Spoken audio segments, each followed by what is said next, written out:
36 जिल्हे, 36 बातम्या. News G9 Maharashtra. उत्तर तुमच्या प्रश्नांची.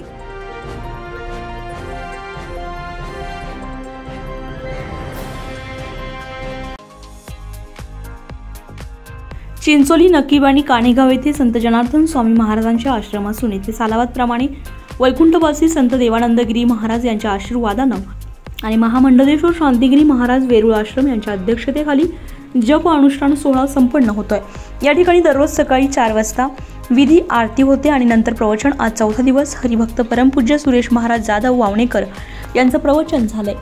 त्यांनी यावेळी सांगितलंय की आता नवरात्र चालू आहे. यातील समाजातील महिलांवर होणारे अन्याय अत्याचार पाहता त्यांना खरंच हातात शस्त्र घेऊन दुर्गा होण्याची गरज आहे. या अनुष्ठानासाठी लहान मुलं बसलेली आहेत. त्यांना आतापासूनच संस्कार लागावे हाच यामागचा उद्देश आहे.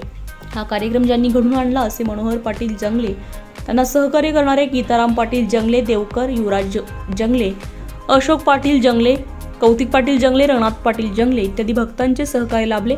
अन्नदानासाठी आणि श्रमदान यासाठी चिंचोली, नकीब, काणेगाव, हिवरा, डोंगरगाव, बाबरा आणि धुना, बावना, सोनारी, लिहा, खामगाव या सोहळ्याला इत्यादी गावांचे सहकार्य लाभले.